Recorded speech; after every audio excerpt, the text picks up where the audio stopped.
Alright, my friend. Take a deep breath. And prepare yourself. Are you ready? I'm not sure what there is to be ready for. After all, this alcohol is little more than tap water. It couldn't even stun a fly. But it's only fair to ask. Very good. Those are fighting words. There's a warrior in your heart yet, my friend. Very well. If you're certain, on 3. 1, 2, 3, drink!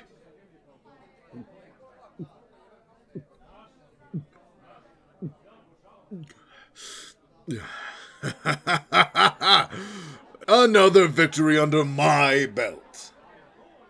No surprise there, of course. Oh, don't look so ashamed, my friend. We have been doing this for months now, and you barely reached halfway down your mug by the time I finished mine. Not a terribly threatening display of prowess, but it doesn't matter. You are a thinker, as we have discussed. You make up for your lack of liver with a wealth of mind. And that mind of yours has certainly made us wealthy. Wealthy indeed. Why, if it weren't for you and the various artifacts we've uncovered, I would still be wandering aimlessly, moving from town to town, dungeon to dungeon, without a purpose other than survival. Just surviving. Which, I suppose, is what we're doing now, but with you, I can actually enjoy it. Even with that pathetic liver. Barkeep! Another! Something stronger this time. I want to feel like an orc has struck me across the skull. And I do speak from personal experience there, my friend. I am! How dare you doubt me? Why, it's how I got this scar here. Right across my brow, you see it? Have I not told you the story in our time together? Well, my friend, it's something I'll have to correct. Prepare your ears. 'Tis a story with action, blood, and murder. How is this story different from the other stories I've told? That is an excellent question.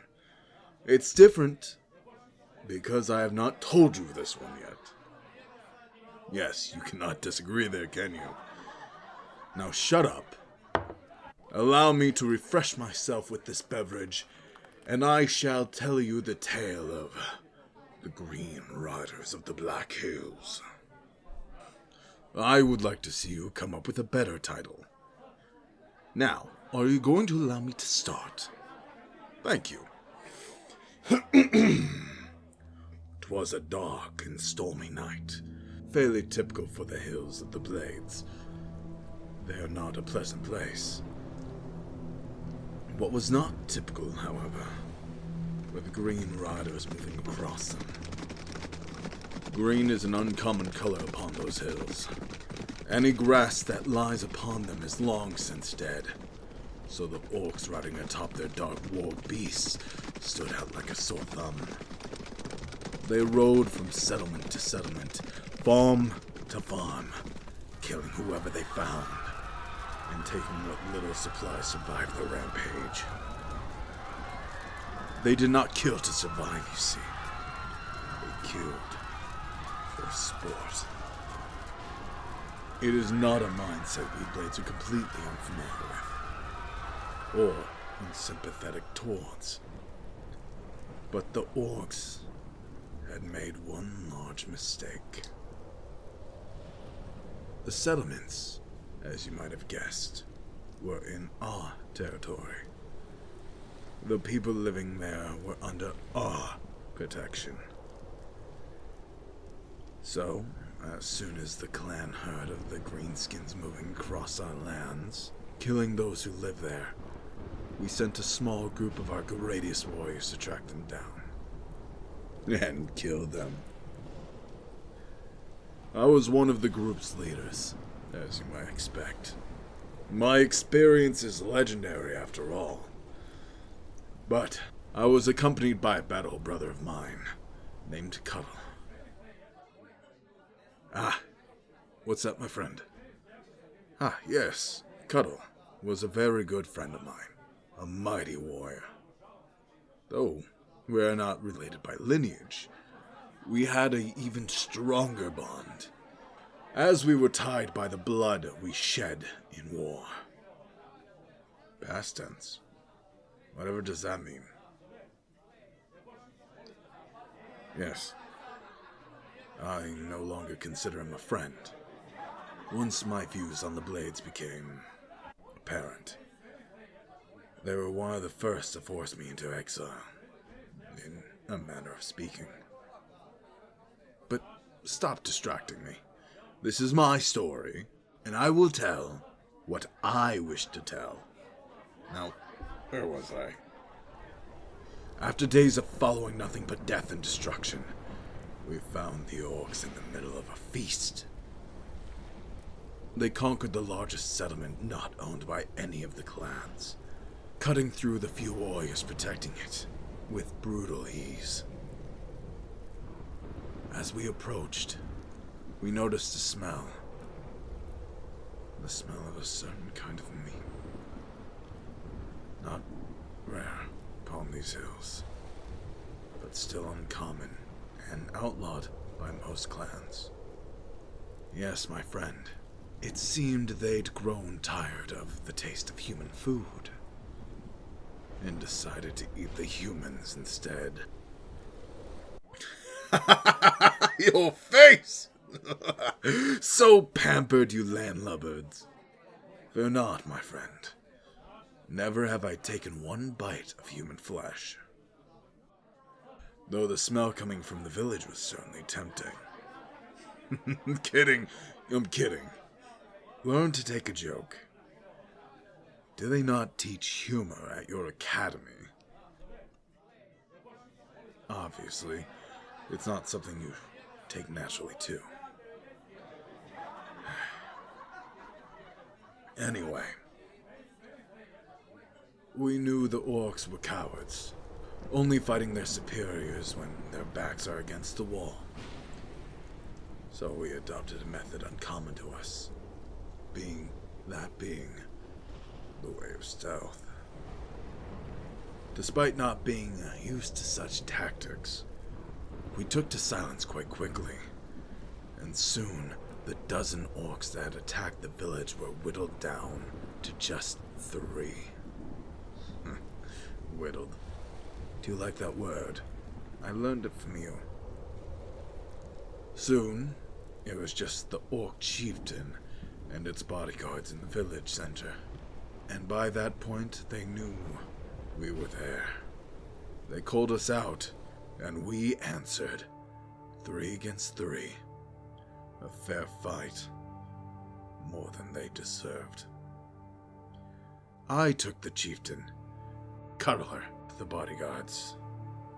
When we fought, let me tell you, my friend, we fought until those streets ran red and green and could risk losing no more for fear of dying. Have you ever encountered an orc before? Plenty of people have. Very few are able to speak of it. Only the strongest and most skilled are able to survive against them. To stand up to the feral screams, mighty limbs as thick as trees. It takes much bravery to even face them, let alone fight back.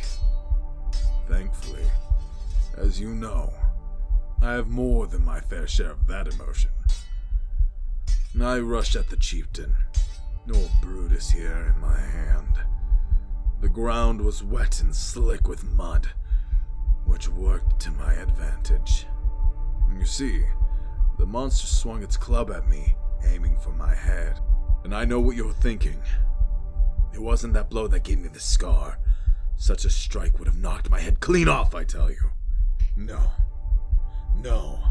I managed to slide beneath the swing, using the wetness of the ground, before plunging my blade into the creature's stomach. Hot, green blood oozed out from the wound onto my hand. Any other foe would have fallen from that, but the orc just laughed. It gripped me, raised me by my shoulders, then struck me across the head. Such a blow I've never felt before or since. There is such power in those vicious beasts. They're a far more deadly threat than most people know. I fell to the floor and blacked out immediately. When I awoke, I was surprised I was still alive, expecting the old gray man, Death himself, to be looking down at me. Instead, it was Cuddler. Stabbed the ogre in the back while it was focused on me, and kept me from leaving this plane for one more day at least. He had left both the chieftain's bodyguards beheaded behind him. Made the thing look easy. Always was the better fighter. Cuddler and I returned to the clan, victorious.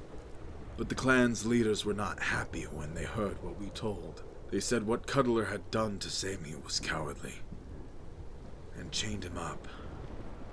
And I tried to help. Tried to free him. He acted like everything was my fault. Like I was dishonoring him by breaking the traditions just as he had. I left before the clan could chain me up too. And now, here I am now. Apologies. I did not mean to darken the room. Any more than I already had, at least. I simply am tired, I think. The Blade's leaders cling so desperately to their traditions. They have long grown outdated. Never did they account for the modern-day foes we would fight, nor the threats we'd face. But still, they act as if breaking these rules would shatter the very hills they cling to. So, we're trapped. Stagnant, as you would say. Stuck in all ways, outnumbered and overwhelmed by every other faction in this godforsaken realm. Takes me to a dark place thinking of such things. But at least I'm now here, with you. So not everything is terrible, is it? But, if you'll excuse me, now, my friend, I think I shall retire for the night. We've had a long couple days, and my body is craving not only the warmth of the inn beds we booked, but your body heat as well. Come. Let us venture upstairs, and forget such dark tales. Even if it's only for a few moments. Let us enjoy the beauty of each other's presence.